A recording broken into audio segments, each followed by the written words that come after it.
La soja ha representado en las últimas décadas una revolución verde.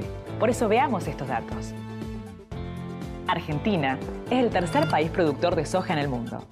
En el año 1992, por ejemplo, solo en el departamento de Río Cuarto se sembraban 103.000 hectáreas de este cultivo.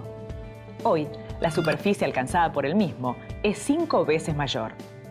Según la mirada de los especialistas, este cultivo se convirtió en la principal proteína de la cadena alimentaria mundial. 1 kilo de soja tiene la misma cantidad de proteínas que 2 kilos de carne vacuna, 5 kilos de arroz, 5 docenas de huevos u 11 litros de leche. Por su valor proteico, con 100 gramos de soja por día, se cubren las necesidades alimentarias de un adulto. Demandada mundialmente, la soja se ha convertido en el principal motor económico de la economía regional. La soja es una especie vegetal oriunda de China, del sudeste asiático más particularmente. Allí es donde comienza su domesticación y se la convierte en una especie cultivada.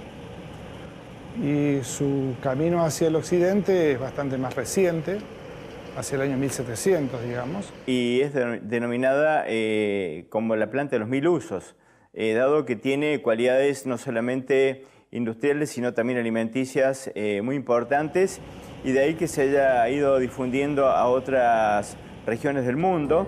La soja llegó a la Argentina en la década del 70 y tan solo en 30 años se convirtió en el principal cultivo del país. Por eso veamos estas cifras. Según el Ministerio de Agricultura de la Nación, en 1970 se sembraron en todo el país 37.700 hectáreas de soja. En la campaña 2013, la superficie sembrada superó los 20 millones de hectáreas.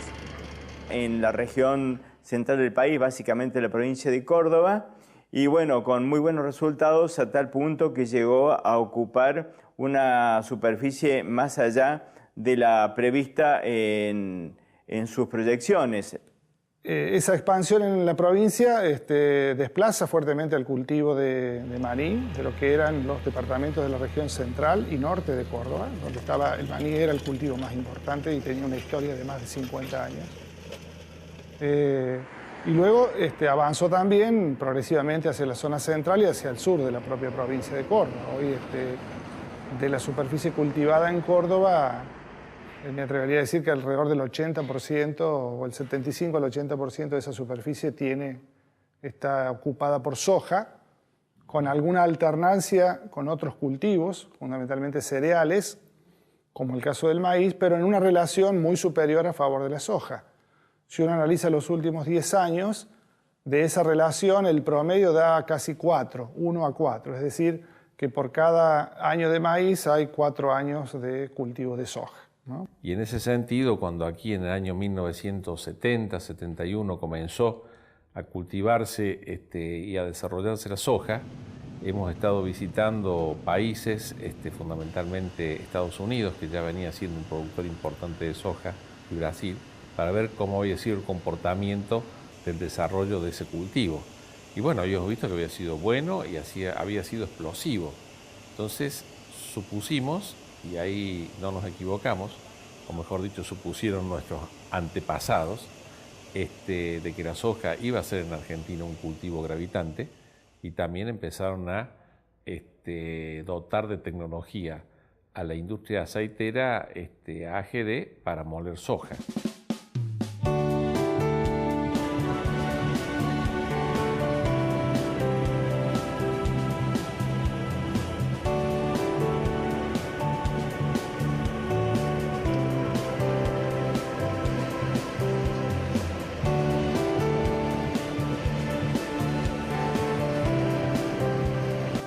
En Argentina, y en general en todo el mundo, la soja aparece vinculada a los cultivos oleaginosos. Sin embargo, no es estrictamente un cultivo oleaginoso, sino un cultivo oleoproteico.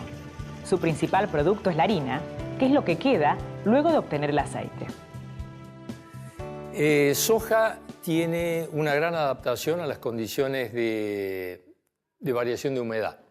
Mirado desde el cultivo en sí, esta expansión tan significativa tiene que ver con atributos fisiológicos que tiene esta especie, que en realidad cuando uno analiza le encuentra muchas bondades comparativamente, siempre mirado como especie vegetal, sus atributos y sus posibilidades de generar un producto de mucho valor, como es la semilla, con un alto contenido proteico y también con un contenido de aceite menor, pero importante también. En el caso de soja, tiene otra particularidad. Por un lado, hay material genético de una gran amplitud en cuanto a fechas de siembra. Escuchamos hablar de los grupos de maduración, por ejemplo. Estos grupos de maduración permiten acomodar el cultivo en distintos momentos del ciclo. Hay algunos de ciclos más largos, otros de ciclos más cortos. Tiene una amplia gama de materiales, hablo de diferentes tipos de cultivares o variedades, una amplia gama, que permiten justamente y explican cómo en el territorio nacional vemos cultivos de soja desde el sur de la provincia de Buenos Aires hasta el norte del país. Como vemos, al igual que en el resto del territorio, los productores del departamento de Río Cuarto optaron por la soja por sobre otros cultivos. Pero la expansión no solo se dio en el aumento de la superficie, sino también en la productividad. Desde el año 1996, el rendimiento creció notablemente. La incorporación de la siembra directa como una estrategia de manejo de los cultivos extensivos en particular, y la soja es uno de ellos. Y luego la aparición ya a mediados de la década de 1990 de los cultivos resistentes a herbicidas. El gran hito de la soja fue allá por 1996, cuando la empresa Nidera le incorpora el gen RR, que fue realmente revolucionario y fue algo excepcional para el cultivo, ya que eso le permitía al cultivo tener resistencia a un herbicida que es el glifosato, y que todas las malezas que eran extremadamente problemáticas en el país y en el sur de Córdoba, poder controlarlas. En esa época, poder controlar malezas en un cultivo agrícola en la zona era muy difícil porque había que hacer realmente muchas mezclas, había que utilizar muchos productos. Eso le permite, en el año 96, estamos hablando que en la Argentina se hacían 4, 5, 6 millones de hectáreas de soja. Ya era un cultivo que venía creciendo y de ahí en adelante crece exponencialmente hasta nuestros días, donde estamos hablando de 20 millones de hectáreas de cultivo de soja en el país. Concomitante con esto, ayudó mucho el desarrollo de lo que se llama la siembra directa, que es sembrar un cultivo sin laborear la tierra previamente y tratando de que el suelo siempre tenga importantes niveles de cobertura de los restos del cultivo anterior. De modo tal que si la lluvia pega torrencialmente, pega sobre la brosa y no lastima el suelo y el suelo no se rompe. No solamente crece en superficie el cultivo de soja, sino que crece en productividad. Se gasta mucho menos energía en producir una hectárea que lo que se consumía en la década del 90. O sea que la siembra directa y el cultivo de soja ha traído aparejado muchos beneficios a las diferentes zonas productivas.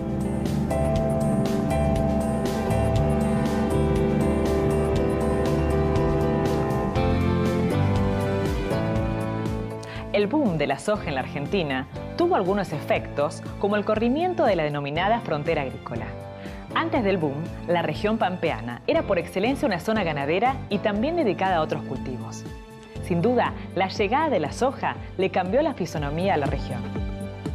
Bueno, el tema de la expansión de la frontera agrícola es para nosotros los agrónomos un tema preocupante porque la expansión se hace a expensas de algo, ¿no? El proceso de sojización es la agricultura transformada en soja, ¿sí? Es decir, reemplazar no solamente ganadería o algún otro tipo de actividad de economía, de una actividad económica regional por la agricultura, sino específicamente por el cultivo de soja. En el proceso de expansión han estado involucrados también, digamos, grupos de inversión que no necesariamente tenían su asidero en el país, y también pools de siembra, que fueron denominados así, en manos de empresas. Los pools de siembra son agrupación de masas de capitales relativamente importantes que tienen como objetivo sembrar en diferentes áreas de una región de tal manera de estar equilibrando los riesgos climáticos y de esa manera estar asegurando una tasa de rentabilidad mínimo promedio relativamente estable. Inclusive muchas de ellas también ligadas a la comercialización o al procesamiento industrial de la materia prima, que modificaron también las relaciones de escala.